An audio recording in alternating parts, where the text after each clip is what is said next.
Today's podcast is presented by PodGo. PodGo is the easiest way for you to monetize your podcast. Providing podcasters with a flat rate for ad space, you always know how much you get when you include an ad from PodGo.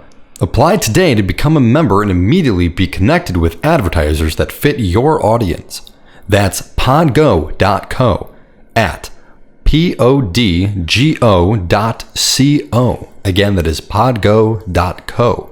And be sure to add our podcast in the How Did You Hear About PodGo section of the application. Now, I hope you enjoyed this week's episode of This Week in Gaming.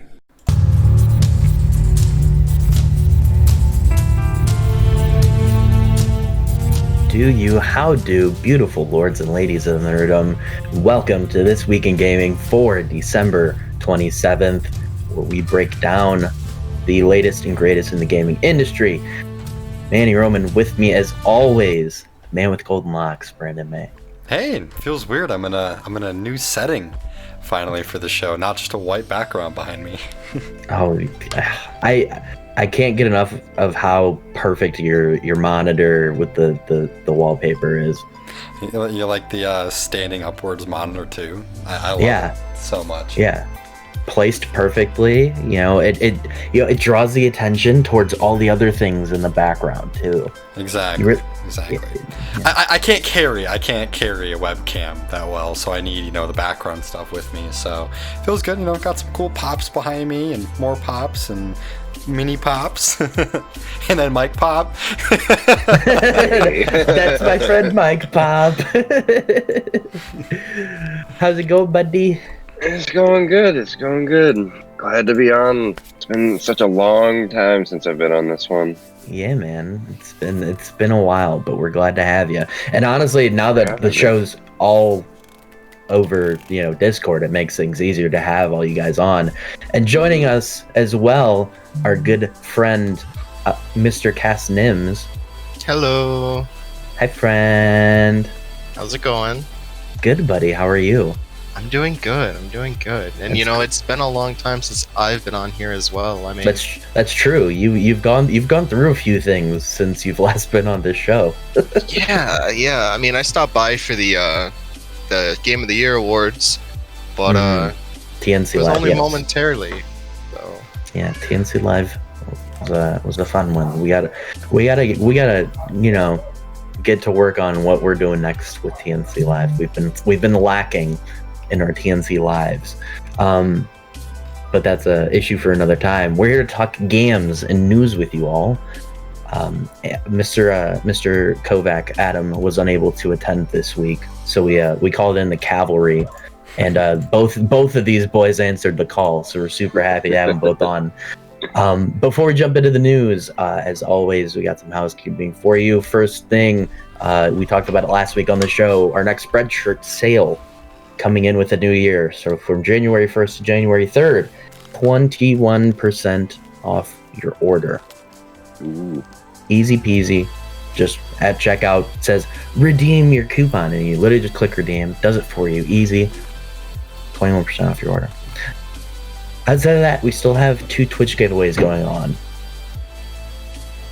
Brandon. I was waiting for the cue. We're giving away a Phantom Rage booster box. This one right here. Sealed. Promise, it's sealed. I've been so tempted, but it's good. Giving that away on my channel for twitch.tv/TNC Penguin. We're roughly 30-ish followers away, so we're creeping up. We're getting real close. Also, kind of a little thing for myself. I hit affiliate status. I finally accepted affiliate status a couple days ago, and we got some cool emotes that you'll see on stream hopefully tonight. And we also have another Twitch giveaway for a PSN gift card that I'm guessing Manny just reached over to grab. A $100 PSN gift card. Once we hit 250 followers on the main Twitch channel, twitch.tv/TheNerdChambers. You guys killed it this week. We had another giveaway for Christmas. You guys crushed it. We had, I think, at the end, 80-something or 90-something. 94. 94 retweets on it, and we got so many more followers, so many more friends to talk to us. It's awesome. And you also, hit the Twitch channel too as well. I think we got like 10 to 20 new followers in the last 2-3 days. So yeah, thank you so much, everyone. You guys are just destroying it right now. Thank you. You guys are nuts. Keep it rolling. And Brandon, I won't give the details of it, but I want to talk to you about an idea I have for the Twitch giveaway for our channel. Well, okay. Okay. I have an idea.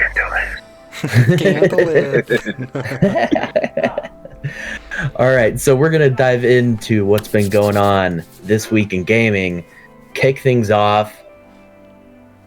Biggest story of the week, same thing as last week. More problems, more controversy with Cyberpunk 2077.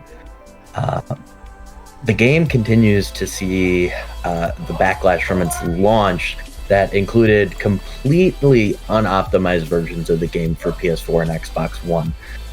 To add to the list of issues that they've been having since the release of the game, they now have to deal with a class action lawsuit by one of the company's investors. An investor in the project, Andrew Tramp, filed the lawsuit stating that CD Projekt Red has made false and or misleading statements about the game in investment calls and earning reports, things like that.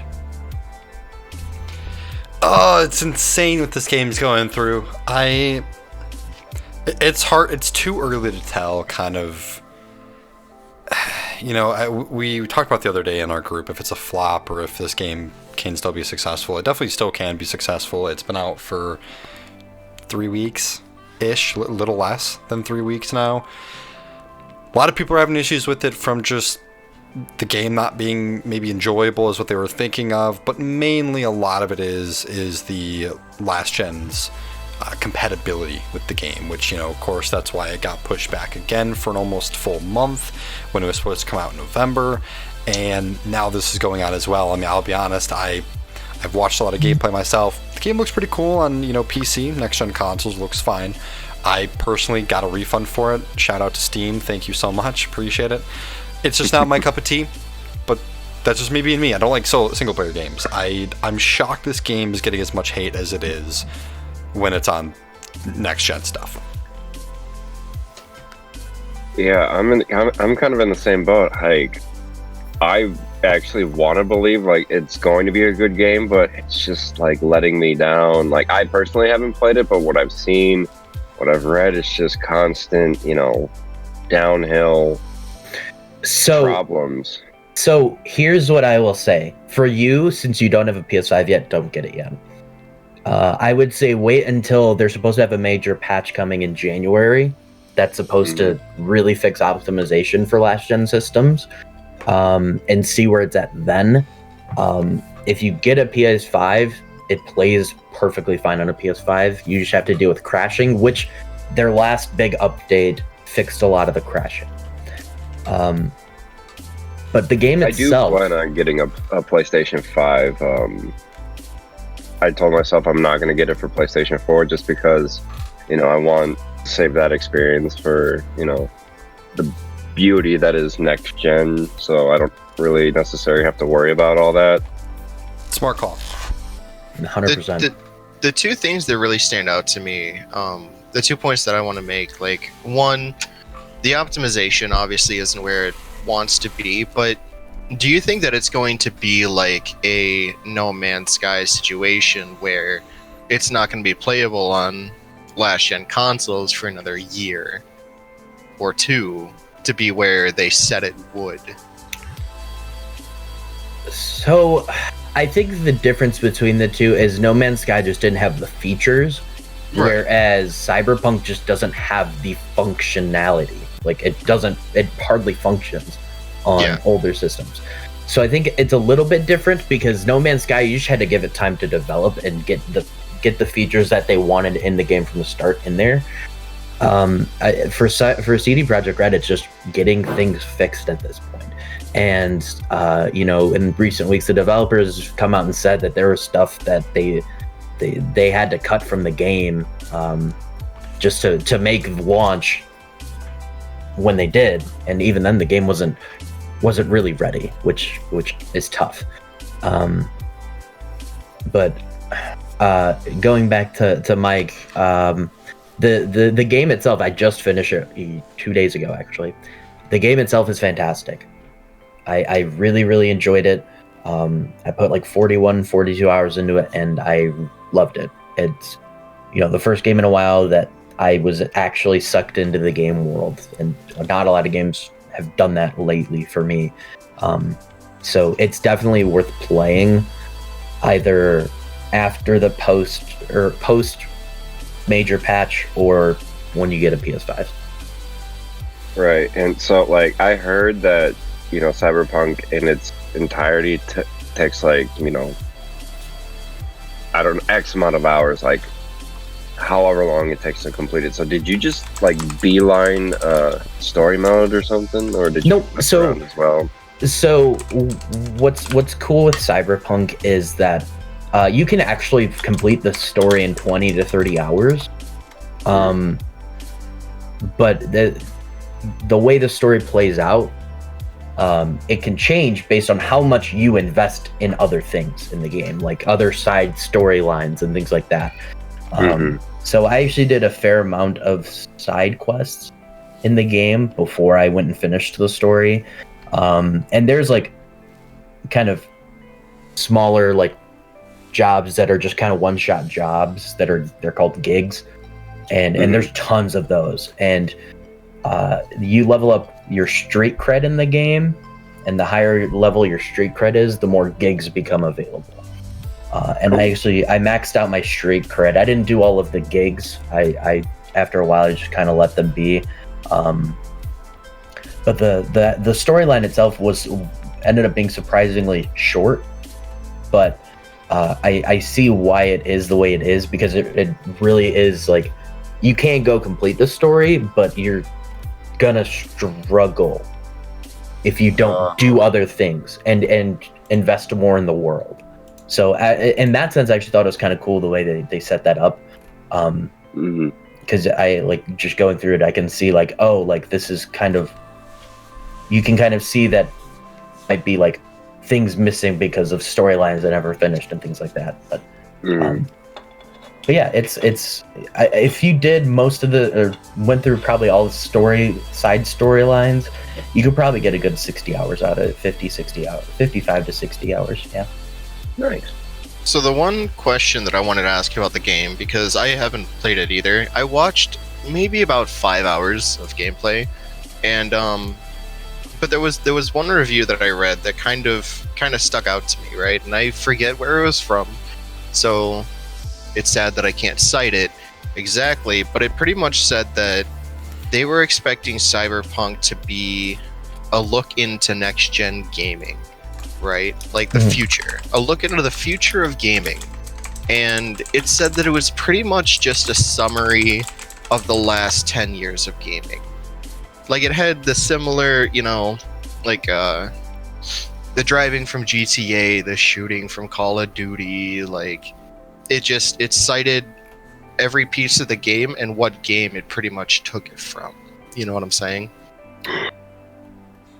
I can kind of see that. I think my thing is with Cyberpunk, where it differentiates from other games, and whether it's an FPS or an RPG game, is the world that it builds, and the ability for it to kind of like,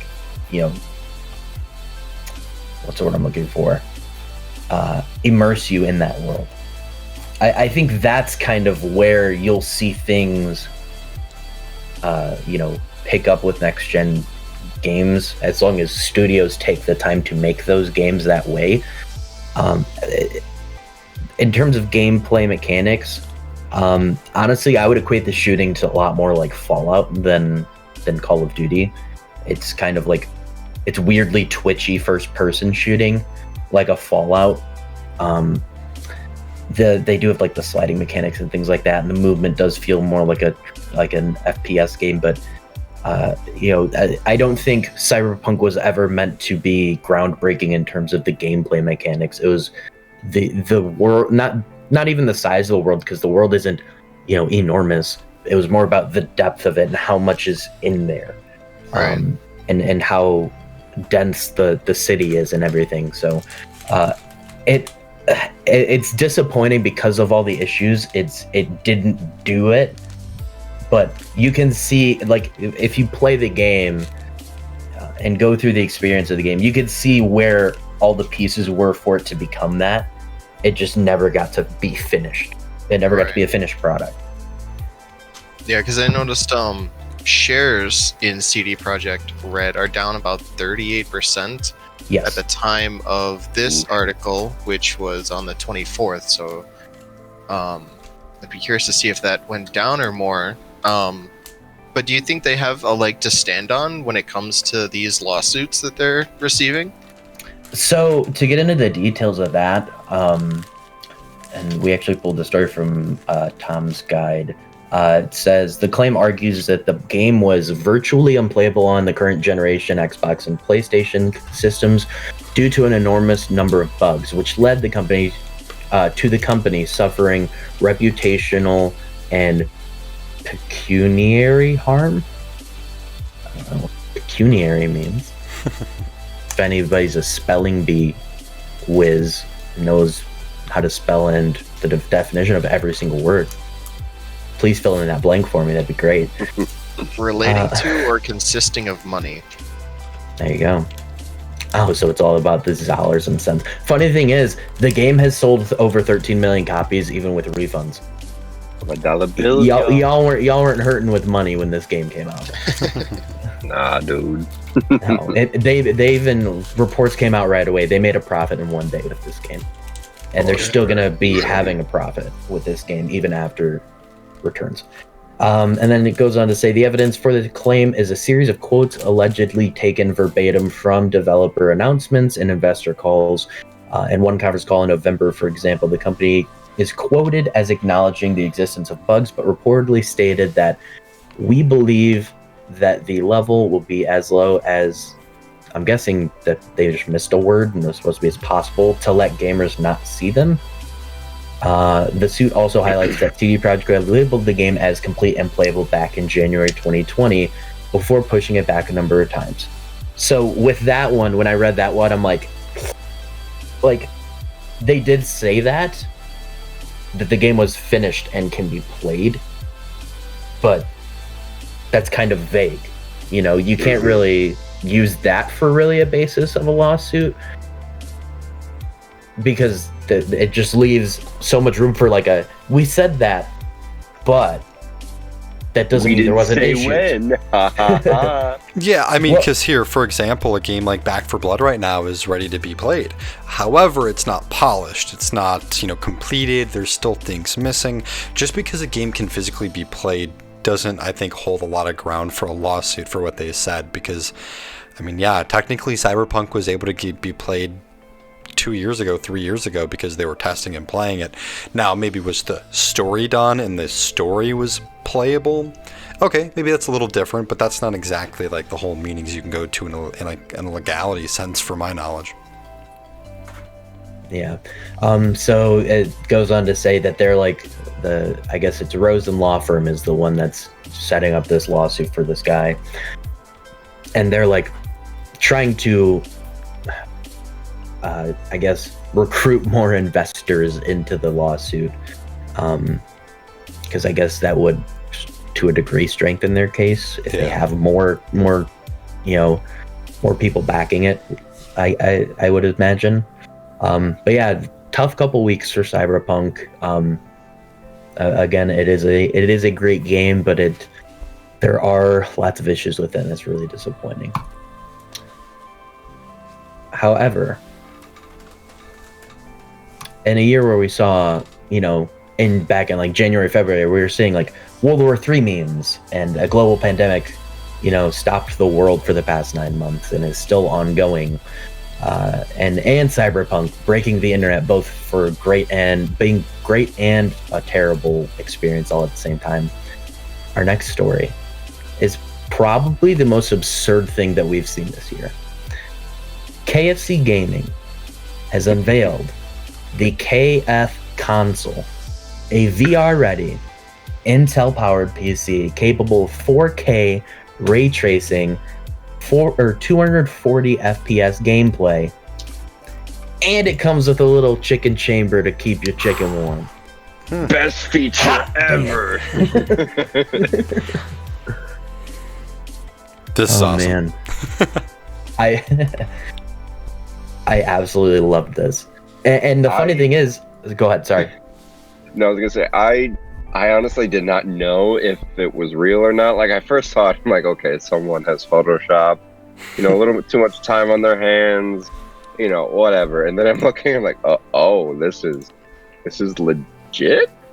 And it came, and I heard the chicken warmer. I'm like, all right, PlayStation 5 has to wait. I know where my money's going now. So this is it's been the weirdest thing, because when this was first announced, I remember seeing the trailer for it. But they said it was going to come out November. They put a date at the end of the announcement trailer that said November 20th, 2020, and then it didn't happen. And to this moment, I still question if it's actually real or not. It is. Yeah. I know they recently came out with the specs for it, which makes it a little bit more tangible, but it's such a strange thing. It is, right? But this is KFC Gaming is the Wendy's of Twitter. the gaming culture. I love them on Twitter. KFC Gaming is absolutely brilliant. And I absolutely love that they doubled down and actually went all in with this, because it just shows that the gaming industry is thriving, and huge, massive brands and companies see that, and they're wanting a piece of the gaming pie. Mm-hmm. And I think that's hilarious. But this thing, honestly, the specs are nuts for this thing. Yeah, nuts. I'd agree with that. Comes with a 1 terabyte SSD, and it says it has a PCIe NVMe speeds that are 6 times faster than your run-of-the-mill SSD. It's running on an i9. It's running on an i9. An i9, this thing is low-key gonna be a little monster in terms of being able to run or performance. It is, but I do have to say, because it doesn't have a heating element in it for the food, it literally just heats it off the heat of the CPU. Yeah, and that kind of worries me. Yeah, a little bit, just a little. Nah, I trust. Oh man, I just imagine going and getting some chicken tendies, popping them in my KF console while I'm playing the game. Yeah. I get hungry, I just pull the tray out. We're good, baby. Tasting Does it those have a name? hot wires. It's literally just called the KF console. That's amazing. Yeah. And the C in console is uppercase, so it's KFC console. It's pretty beautiful. It's great. It literally it looks like a little container. Just like a little circular container. Pictures for it. But yeah, I love this tweet. Someone asked, have you cyberpunked us or rickrolled us? And KFC responded, you decide. So it's they're still that's awesome. They're still being vague on whether it is gonna happen, but like I said, they released the specs, so I don't see why it wouldn't. Yeah, unfortunately, there's no release date yet or pricing for the system, but considering the quality of the computer that this is going to be, what would you guys be willing to spend on a KF console? If it's anything less than $750, I will be blown away with the specs that they have in here. VR ready. Again, if it is an i9 and 4K compatible, I mean, those three in itself equals up to like $600, as if you're trying to build your own. Probably more, honestly, because the VR ready is still kind of crazy. Oh yeah, and I'm sorry, they actually have two 1 terabyte SSDs in it, not one. Yeah, that's insane. The most. I think it'd be 750 to 1,000 realistically, kind of like an Alienware area of like a PC. If it's anything under 750, they'll all be blown away. I think there's a chance I would buy this before the PS5, depending when this comes out, just to say I have one would be awesome. Yeah, I know, dude. Oh, dude, even honestly, just keep that bad boy running. Just keep it as a chicken tendy warmer. That investment will pay off with how much chicken you eat. Oh, you're not easy. wrong. Okay, Gotta restock the tendies. The one thing that I will say is they're using an i9. They're using an Intel Nuke 9 Extreme Compute Element, which if you go to Intel's website, that alone, the lowest one is 718, but most of them are above $1,000. So I think that you could easily, and I don't think they're going to completely mass produce these so everyone in their household has one. I think it's going to be more of a collector's thing. You could easily get $2,000 out of this thing. I think they could. At the same time, though, a product like that, they could be sponsored by them. They could have a partnership with them, or they could be buying them in such mass bulk that they're getting them for like $100 each. So I wouldn't be shocked if they have some sort of partnership with Intel where they're just getting them for free. Right. Because an item like that is absurd. But I agree, like they could charge $2,000 for this thing, and people would still buy it because the specs are worth it. And that's my thing. Like if it's somehow under 750 to 1,000, you might as well go buy that instead of building a PC. Because not only are you getting a PC, you're getting something to hold your ding I ding. would buy That thing is probably going to be as good as my computer. That's $1,300. Totally fair. This Maybe thing even is better. Better than my computer. So I don't would even take it. have a gaming PC, so Imagine. I trust, maybe. keep your tendies warm with those warm wires and fans spinning. So yeah, so before we move on, Cass, how much would you pay for a KF console? What's your break point? What's your limit? Like I said, this thing is better than my computer, and I've been looking to upgrade my computer. So if this thing is below $1,200, I'd take it. What about you, Respected. Mike? For me, I really don't. I'm not that familiar really at all with the PC world, with this or that or whatever. So I would consult my good friends.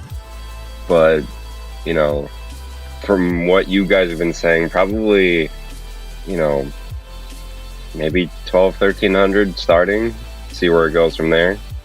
Fair. I mean, Yeah. yeah, I'm dying to know if they're going to make it affordable, or if Cass is going to be right, and if this is going to be more of like a niche, like collector's item sort of deal. Because if it's collectors, we're looking at $2,000 to $2,500. But if they're trying to make it, KFC, the new console PC deal, I mean, we're looking at below 1,000 probably. That'd be cool. So yeah, I think for me it would be like my cutoff would be 1,000, because just looking at the quality of, I mean, even just console hardware, the PS5 is an incredible system. It's $500, $400 for a digital. I think companies understand that there's going to be an investment in these things. Now their approach could be very different because KFC doesn't have 10 to 15 studios making millions of dollars making games for them, so they can't recoup selling something at a loss. So maybe it is going to be something like a $1,500 thing. But I think if they wanted to really make it catch on, like it feels like they want it to, I would see it being at like 1,000. Totally. I'm just fair. gonna throw in. Sorry, go ahead. I was gonna throw in their closing statement if I can find it. Where'd it go? Intel said it has nothing to do with the details released by Cooler Master or KFC, and they did not respond for comment. But they did say if Xbox or PS or Sony has any, they can get tips from KFC on releasing gaming consoles. So I'm excited to see how I that love one this. blows over. Yeah. I'm definitely excited to see that. Manny, if you don't mind, I'm going to go ahead and take this next story since I've been leading these stories from here on out lately. By all means, buddy. Another week, another story. We add about Halo Infinite. 343 Studios head Bonnie Ross is a lengthy post on Halo Waypoint gave fans of the franchise a glimpse into the year ahead for Halo in 2021. They just announced recently that the game was being pushed back until fall 2021, which Ross addressed, stating, "I realize the wait has been difficult, and I assure you the team wants the game in your hands as soon as possible. But they also want to deliver something special, the Halo game you deserve." And then there is a little added question in here Manny put for us is, after the difficulties at launch for Cyberpunk, does this help you be more patient with the launch of Halo Infinite? Personally, yes. But I still will say I hate the idea that, again, I get games need to feel like they need to push boundaries, but I don't always think the size of the game is what needs to be pushed. Because it's going to be annoying like 3 years from now. Because right now, what is the biggest like map in a game? I think Red Dead. Red Dead? Okay. I think Red Dead 2 still has that. Okay. Unless those there's some PC games that have insanely big maps. I don't know if they rival Red Dead or not. I wouldn't know. Okay. Without looking at the two, but at least Red for Dead, a normal for like AAA games, Red Dead. Yes, and it's going to bug me because we're going to see in 3 to 5 years games coming out, and their big pull to the game is where the map is double the time of Red Dead 2, 3 times bigger than Red Dead 2, and you don't need to make the biggest game to make the best game. So it does worry me a little bit that they're going to try to make something too big, because Halo fans, at least from my knowledge, we've always been more into the multiplayer, and we like the story, but we like linear stories. That was the big draw to Halo 3 and Halo Reach. It was the getting to know the characters, the development. We don't need a vast expansion world to explore. So I'm a little concerned, no matter how long this game takes. I'm cool to be patient after seeing what happened with Cyberpunk, though. So, Manny, great question to throw in there. Like, I kind of like what they're doing. Instead of pushing it back like a month or two, they're pushing it back, at least 6 months from whenever that was. They sent that out. They're pushing it back like a decent time, so they can be like, all right, here's what we can really fix, here's what we can improve on, and here's what's also ready to go. Now, I think Cyberpunk was we got to get this out as soon as possible. We'll fix it later. Let's just get, what we can fix that's playable out as soon as possible. And unfortunately, in my eyes, they're seeing the extreme backlash from that, and to the point where they have to issue refunds is not sitting well. Yeah, it's been messy. So I totally understand that, and it did feel very weird because Halo Infinite was supposed to come out this year at the launch of the new consoles, in November this year. And it could be a full year that it's pushed back. I mean, it's fall 2021, so realistically it could be September, October, November. So I'm going to keep my eyes on it, of course. I really hope this game could kind of bring back the love for Halo just in general, because I do think it has fallen off since Halo Reach a lot. I think there have been some really good sparks, though, for what Halo has done. But I've mentioned it before, and I'll say it again. I think this game could be just the death of Halo. If this game flops like Cyberpunk has had issues with, and it doesn't have to just flop, because again, Cyberpunk isn't a flop. If it has the issues that Cyberpunk did when it launched, or if it flops, I think Halo could be done. I think it could just be done. 343 maybe sells it, gets rid of it, whatever they possibly do, and maybe we see like a reboot of the franchise in 3 to 5 years with a new studio. So I think this could be it for 343 Studios. My biggest... Go ahead, Mike. Okay, I was just gonna say, I kind of agree with that, but I kind of don't really see them selling off, and like if it flops, I don't see it selling off to another, like a third party studio or whatnot. I see as like, okay, like this flopped, let's wait a while, and then like another like reboot of it. I don't know. It's just I could. It'd be really interesting to see because 343's been working on the game forever. They worked with Bungie when Bungie was the lead developers on the project. But I know Microsoft won't give up that IP, or won't give up on the IP, because they know how important it is to them. Yeah. It is one of their, big three iconic franchises. Whether they would try to find a different studio to make the game, I don't know, because this is purely speculation, but I keep saying it. I feel like Microsoft has had too much of a hand in the development of Halo for the past couple games. I don't know. It just feels like 343 is just doing what Microsoft tells them to do. So even if they were to switch development teams, would it really change the outlook for the franchise going forward? Probably not. So I don't know if they would do that. If anything, it would be 343 doing a Bungie-like split and being like, we don't want to be a part of Microsoft anymore. Oh, and that's, I don't think, I think that was a better way to put it. I should have specified a little bit more. I just think 343 will be done. I don't think Microsoft will be like, we're done with Halo, but I think they'll try to blame it on 343, which I do think it is Microsoft's fault, as we saw issues with Bungie and Activision. Epic.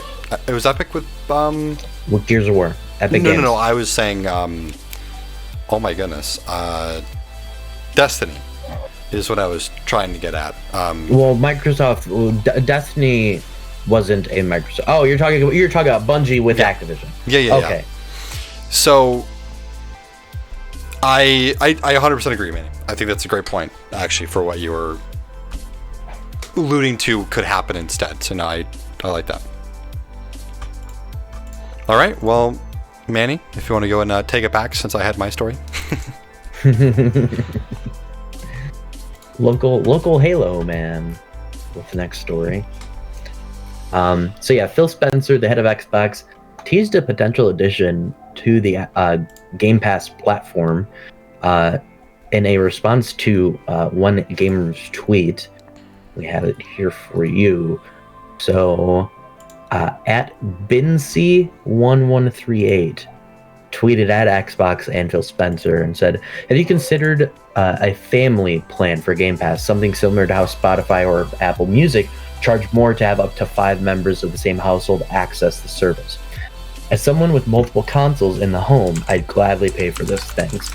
And Phil Spencer replies, we have. It's something we'd like to do. There is a home console feature for one console household, but for multiple family members with consoles, a family plan would help. Really appreciate the feedback. So we could see in the future a sort of family plan for Game Pass. So the question is, who's trying to go halfsies on it with me? Or I guess we can split it like 5 ways. I think it's pretty sweet. Honestly. Oh yeah, I think it's a really, really good idea.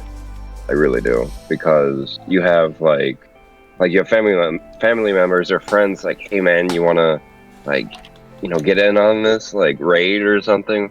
Like, oh yeah, let me hop on. Like, oh man, I don't have it and whatnot. It's like, it's so cool. I got you. Like, throw your login and whatnot. It's like, oh heck yeah, man, let's get it.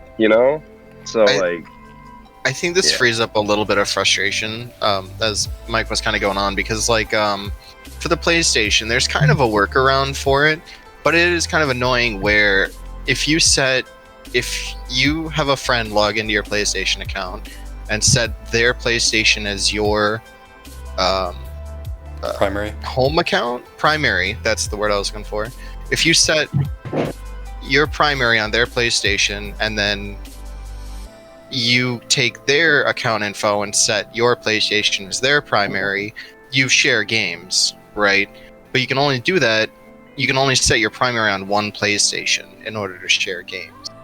And it is frustrating because there's certain things you lose out on not having your own as your primary, like, because they have on the PlayStation app where you can remote download games if your PlayStation's in rest mode. But I can't do that because all of my games start to download on their PlayStation because that's my primary. You know what I'm saying? Yeah. Yeah. So I think that they kind of saw that happening and they're like, okay, how can we make this a little bit easier, you know, and still make a profit off of it? If PlayStation came out with it, I would take it, you know, but right now we're secluded to just giving people our login info and switching consoles, so to say. Well, I think this is a little bit different because it's Game Pass. It's not just for any game in general. Right. You know, so Yeah. And we talked about it actually on the show a few weeks back. There are changes coming to PlayStation Now. They didn't say when they're going to announce them, but Jim Ryan said in an interview that there are changes that are coming to the PlayStation Now service. They just aren't ready to release them yet. So I've been anxiously waiting. One of the top of my wish list for Game Awards announcements was PlayStation comes out and gives us those changes and what they are, but we didn't get that. We got Returnal comes out in March. That's it. So that was disappointing. But with Game Pass, so imagine this. I'm painting this picture just because the guy used the analogy of Spotify. Spotify, you get premium for up to 6 accounts. 6, right? Instead of the 1. It's $10 per month for 1 account, right? For the family plan to have up to 6 accounts with premium, it's only $15 a month. 15. My wallet. 15. So my question to you guys is, who's trying to go and split Game Pass family plan with me for $15 a month? Because I want that in my life. Oh, I would definitely do that in a heartbeat. I have loved a lot of companies that do stuff like that, and this is kind of a small thing to us, but same people. Microsoft does that with Office. It's $6.99 a month for yourself, or it's $9.99 a month, and you can share it with 4 other people. So they have something like that already. I could see them doing that in the future really soon, hopefully. But yeah, I would be totally down. I'm sure we can get, 2, 3, 4 more people, however many it takes, because, $3 a month for that is pretty sweet. Yeah, and the funny thing is, I was expecting it. I was in my head. I was originally thinking I'm thinking Spotify family's like $25 a month for like 5 or 6 accounts, but I'm like 15. Wow. You don't say. I might actually have to go to my dad after the show and be like, "Hey, let's get Spotify family because we both pay for our own Spotify premiums right now." I'm paying for mine. Yeah. You want to join in, Mike? It would save us all $5 a month if the 3 of us do it. It's the whole reason I haven't gotten it yet. So, Spotify Premium, worth it though. Yeah. The first time I got it, I had it and then I got rid of it after a month or two. I'm like, I don't feel like I need it that bad. But then when I didn't have it, I realized how powerful it is, how awesome of a power it is to be able to just be like, I want to listen to this song, right? Like, because I do listen to a lot of music on shuffle, and I know I'm sidetracking really hard, I apologize, but I listen to music on shuffle a lot. So like, do I need premium if I shuffle my music anyways? But then not having ads and being able to be like, yeah, I'm shuffling my music, but I want to listen to this song right now. Like that's an awesome power. How much do you pay for a single subscription to Spotify? $10 a month. Okay. Because see, I'm paying $10 a month for YouTube Premium, and I get no YouTube commercials, and I watch a lot of YouTube, so it kind of makes sense. But you also get YouTube Music with that, so you're still getting like the same benefits as Spotify, but also no commercials in your YouTube videos, which frees up a lot of time. since your boy is in college right now, I get that student Spotify discount. Oh, there you go. Mhm. That's the way to Smart do man, smart man. $5 a month. $5 a month. I used to be able to spin that when I was going to broadcasting school, but I can't anymore because they actually have you. I think Spotify has you verify it somehow. I Yeah, might be thinking of something else. yeah. You have to give like the name of your school, and they'll be like, you send an email, and they'll be like, is it legit or not? And then Is this a real school or is this a basement school? All right, so back on track. We got one more story Yes. for you guys. We're talking video games here on the Nerd Chambers. Last story of the week. Nintendo America president Doug Bowser recently spoke to Polygon about all things Nintendo. In the interview, he explained that they believe the Switch is at the midpoint of its life cycle. He also squashed the rumors that have been floating around for a good while now that they were working on a Switch Pro, and added that they will be working with the current Switch hardware model for the foreseeable future. So, first thing is big sad. I was really hoping to see an upgraded Switch hardware, because my biggest problem with that, we'll get to that later. It's actually like there's two parts to this. First one is, if you guys have owned a Switch, give us your thoughts on the first 4 years, almost 4 years, of the Nintendo Switch in terms of like the games, just the overall experience. How have you guys been liking it? I actually kind of want to go first because I have not owned a Switch, but I have played on a Switch. So like for the people like still on the fence on it, because I'm still on the fence of wanting to buy a Switch. Like I want to, but also at the same time, like, do I really want to spend this amount of money for a few games that I would buy? I'd buy only like maybe 3. That's it. So I'm like, would it be worth it? But I did hear rumors about a potential Pro coming out. I'm like, I would definitely get that instead. But like now that they've squashed it and whatnot, I'm like, not really helping my case here. You know? You could do what I did, and I bought the Switch literally just to play Legend of Zelda Breath in the Wild, and then I gave it to my girlfriend to use. Because I have a lot of gaming consoles, and there's nothing that the Switch, given the Switch is a fantastic console. The fact that it's handheld, and if you don't get is it the Lite version? Is that what they called it? Mm-hmm. The Switch Lite.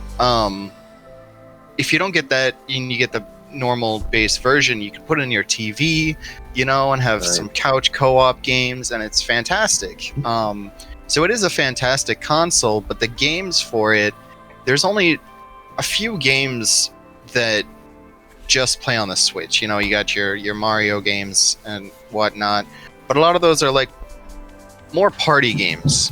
Yeah. Mario Kart, I mean, it's fun occasionally to play a solo game and whatnot, but if you have a bunch of people often that you're hanging out with, I think it's a fantastic idea. Because even the other night, I mean, I had nothing to do over at a buddy's house.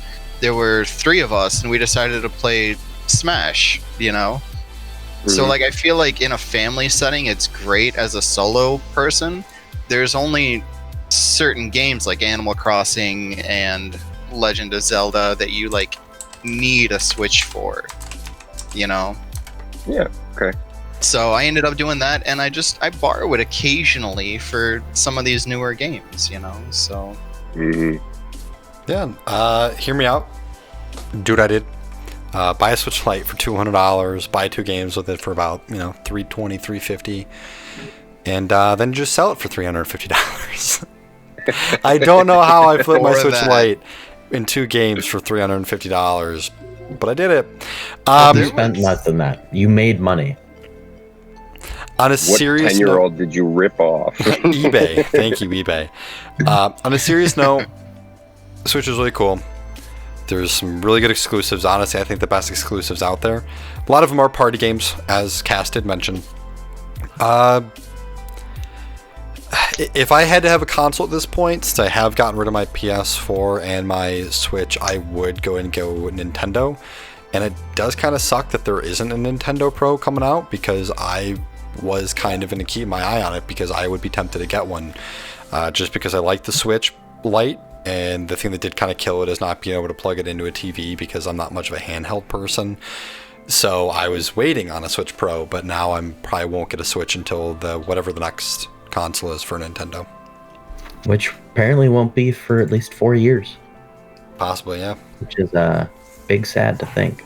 Yeah, I mean, like, you said it came out, like, what, 4 years ago? Correct? It'll be 4 years in March, yeah. You know, at some point, you know, Sony, I don't remember for the PS4 how long, you know, the base model for the PlayStation 4, then they came out with the PlayStation 4 Pro. I don't remember how, you know, big of a gap that was, but at least I imagine that someone, like other companies, would be like, okay, yeah, that's a pretty good idea, we should probably do something like that as well. Give your customers some more, like, you know, if you do this, you know, has upped graphics, load times, X, Y, and Z. I don't understand why they wouldn't. I guess they want to focus more on, you know, gaming, advertisement, and whatever else they could be doing. Mm-hmm. I want to say the Slim came out roughly 2 years after launch of the 4, and then the Pro came out a year after that, if I remember correctly. I could be off on that a little bit, but off the top of my head, I think it was 2 years for the Slim, 3 for the Pro. But yeah, the Switch Pro going down or being kind of squashed is kind of disappointing to me. Same thing, I like. And getting into the other part of this, and I want to hear from you guys as well. What do you want to see Nintendo do in the future? This was it. This was my big thing with Nintendo, is that they have always been behind in terms of like hardware. They even the last time that they had a system that, you know, pushed other companies with hardware was the GameCube. I was gonna say, yeah. The GameCube was a fantastic system, and it was a system that was ahead of its time and somehow did not sell very well. I don't know what happened to make that so, but it is what it is at that point. I want to see Nintendo catch up with hardware. If they don't, we're just going to see a rinse and repeat with this company like we've seen for 30 years. Not that long. GameCube is only 18, 19 years old at this point, but, you know, they bring out the system, and then they're like, yeah, we're going to support this one with third-party stuff more. Just watch. And, you know, for the first year or two, they bring out these ports of really cool games that were great on other platforms, and they're diminished on the Nintendo hardware, and they don't perform as well. Mm-hmm. And for the Switch, it was Skyrim, Doom, Wolfenstein. Pretty much every Bethesda game that came out on the PS4 and Xbox One went over to the Switch. And people were like, I was like, cool, awesome. They're kind of sticking with it. Hopefully, like, this keeps going. But then, you know, games keep getting better in terms of optimization, graphic quality, depth. Mm-hmm. You know, the amount of data it uses. And Nintendo's just kind of like a little kid in a candy shop just kicking its legs, like kind of happy where it is. And for me, like, I don't want to keep playing the same experiences. I don't want to keep playing Mario games that don't innovate in any sort of way and, you know, really just do the same things. The gameplay mechanics change a little bit. I don't want to keep playing Pokemon, and I don't want to see Pokemon be dumbed down to where you can beat it in 8 hours and then you're just done with it. I don't want to see, them not even like Metroid, one of their staple franchises from 35 years ago that's still here, is just kind of on the back burner, just like being worked on, and they don't even talk about it. Instead, they spend their time doing directs about Monster Hunter Rise, which isn't even like, Capcom is not exclusively owned by Nintendo. Like, I don't know. It feels like they're just comfortable doing the same thing over and over because it sells, and I hate that. And it feels like they're perfectly fine having their entire audience be people who have been buying Nintendo systems for 35 years and children, instead of trying to draw a larger audience of gamers to the system. And that's just, I don't know, it's disappointing, if I'm being honest, because I grew up on those systems. I did. My first system was a Super Nintendo. I had the Super Nintendo, N64, GameCube, and that was what I mostly played growing up. But I grew up and Nintendo really hasn't. What I want to see is like what you were saying. I want to see them catch up. Like, even if it, no, I want to see them catch up completely. I want to see, same specs as like the PS5 or the new Xbox. I want to see that. I don't want see all these same games, because the only people, if they continue down this path that they're on right now, the only people who are going to be buying it is diehard fans of Mario or Zelda or whatever IP they have going for them. And it's upsetting and it's disappointing, because I love those games. I grew up on them as well, but it's also at the same time like, okay, what else? Like, give me more, give me something new. Like, what else can you do to improve and keep my attention? What else can you do to keep me coming back to wanting to buy your products? And you're like, Mario! And I'm like, I'm just gonna go play Call of Duty or something, It's just... Yeah, and I don't have too much to add to that, because, that's pretty much what I was saying. Like, I bought it for Legend of Zelda, and then gave it to my girlfriend, because, I was constantly using the TV, and she constantly wanted to play a game, and she's much more into Nintendo games than I am. But I do feel like I need to point out the fact that, like, yeah, their internal hardware needs to catch up, but they've truly been innovating different their consoles. I feel like they've constantly been thinking of what to do next and how they can change gaming, not go with the flow, but like the Wii, right? Like the motion toggles, whatever. Like that was so. My only rebuttal to that would be the PlayStation 2 was the first system to have a motion control type thing to it. It wasn't the Wii. Right. Which one did it better, right? The Wii wasn't optimized very well. The motion controls were very not great. That's why they got rid of it after a few years and did the Wii U. And then just didn't market the Wii U, so it sold terribly. Mm-hmm. Like the Wii was not a great piece of hardware, and there weren't tons of great games on it. When it came out, people were stoked about it, and it was hard to find. Everybody wanted it, but 90% of people I talk to about the Wii, they're like, "Yeah, Wii Sports is fun." That's all they have to say about it. Fair. I really enjoyed Mario Kart on it. I thought that was a blast. But then going on, obviously, now I know that you didn't quite care for the Wii, but the Switch itself, the fact that you can take a mobile gaming console and put it in the TV with, I'm pretty sure it has motion control. Mm-hmm. Yeah. Because I haven't dealt with that at all, but it seems like they've been focusing on innovation more than keeping up, you know what I'm saying? And I think that they've done a relatively swell job of that.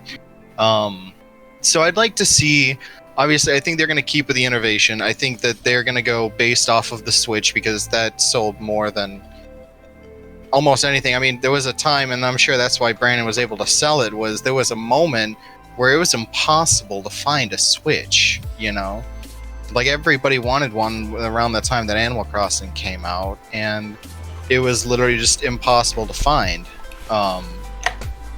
So I can see them sticking with that, but I would like to see their games be built up a little bit more, graphics and everything. But I'm curious to see what they're gonna do next, because they had the GameCube and they switched to the Wii U, which I never touched. I have known nothing about the Wii U, but from those three consoles to the GameCube to the Wii to the Switch, you can kind of see this growth, and I'd like just to see those two things come together. Their innovation in consoles and actually caring about the games more than the console itself. So the Switch, I love that the Switch is a hybrid system. I do, and I had the original Switch for a little bit, and then I ended up getting rid of it. And now I have a Switch Lite. But the idea of being able to play a game on your TV and then just smack some controllers in the tablet and then just sit in bed and play that game is cool, and it's really cool experience a couple times. But at the end of the day, that's what the Switch is. It's a tablet, and it performs like any other tablet. It's not really innovating, it's just doing things differently. And it's doing things, it's unique, but it's not innovative. To me, at least. I don't know. But to your point, the Switch has sold incredibly. It has. I pulled it up because I was curious. It's at over 68 million units sold, which is great. That's fantastic. But I want to see, I just want to see them do more and be more well-rounded. Like, Microsoft was in this state of, we make really cool shooter games that have fun, like 8-hour stories and fun multiplayer. But they weren't selling tons of units. They weren't, they were leagues behind PlayStation. So what did they do? They said, okay, we're going to go buy like 15 studios and we're going to give you guys games for whatever you want to play. You want a cool RPG? Cool. We've got like 10 of them now because we have Obsidian and Bethesda. You want adventure games? Cool. Here's Hellblade. Here's Ori. Here's what's it called? That EA game was exclusive for a little bit. I can't think of what it's called. Something to do with yarn, but I can't remember the name of it. It was exclusive for a little bit. Yes, Unraveled. That was a console exclusive for a little bit, a timed exclusive.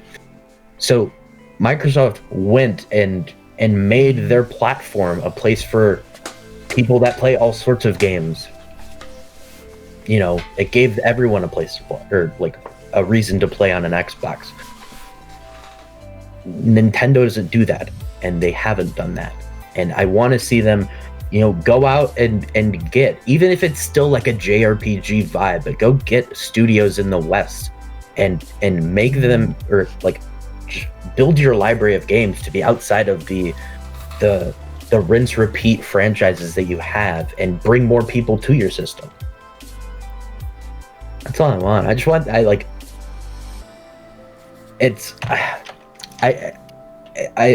It sounds like I'm poo-pooing on the Switch, and it kind of is that way, but it's because I want more from them. Mm-hmm. I don't want them to just be the Mario and Zelda and Metroid machine, like just factory. I want them to do what Microsoft did, to become more of a home for all gamers.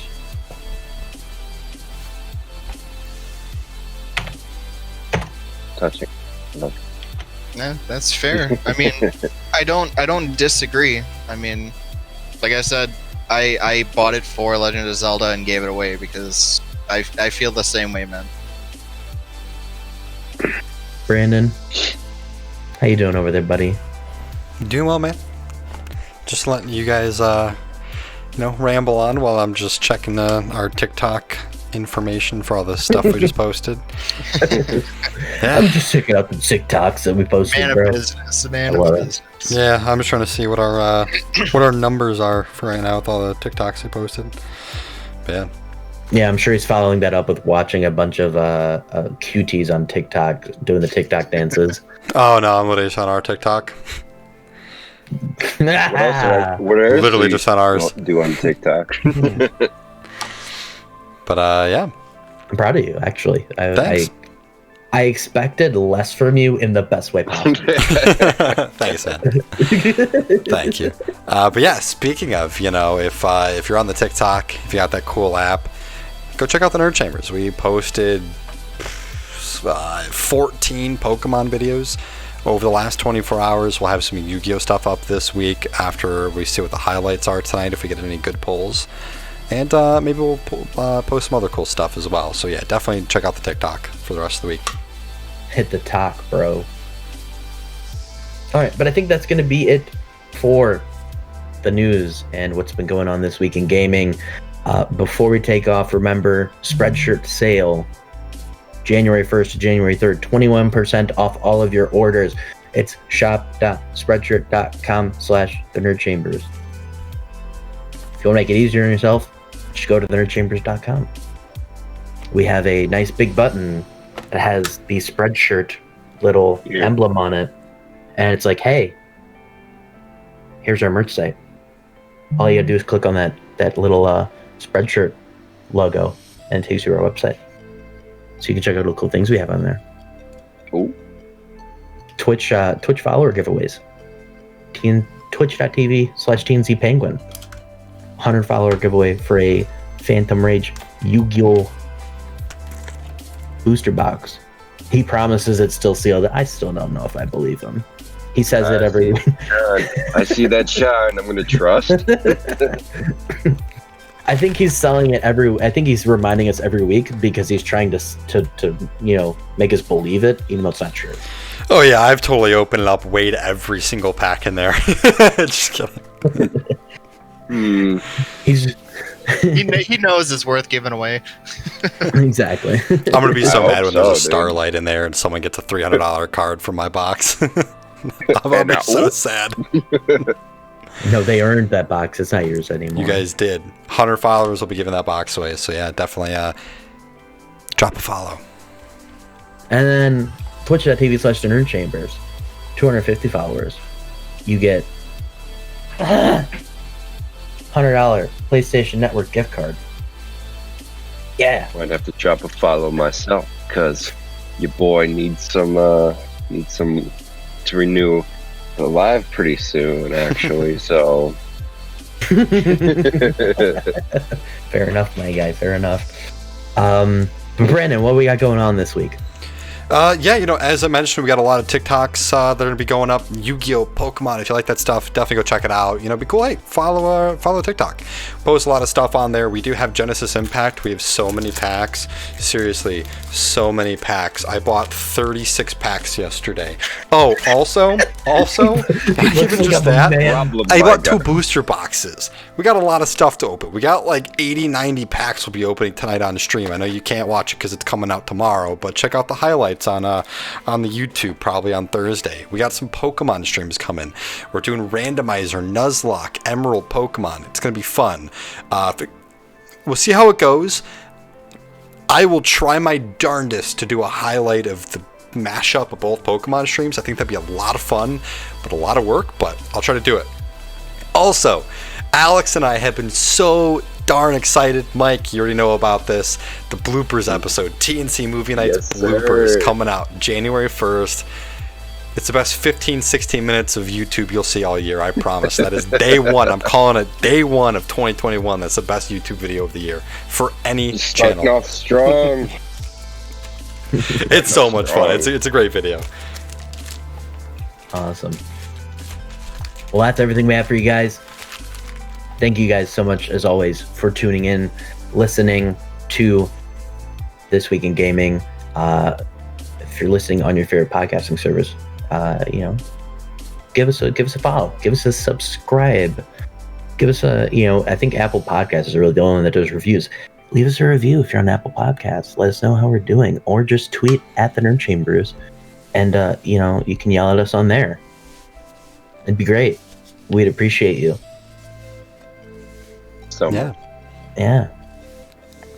Cass, Mike, Poppy, thanks for joining us, friends. It was a great time. It was a great time. You guys will have to come on whenever you want. Just say the word. Word. No, I said the word. Oh, the. I don't know what I'm doing right now. All right, guys. Thank you guys so much. We will see you next week for more of the news you need to know. Thank you for listening to the Nerd Chambers. Come back next week for more news you need to know.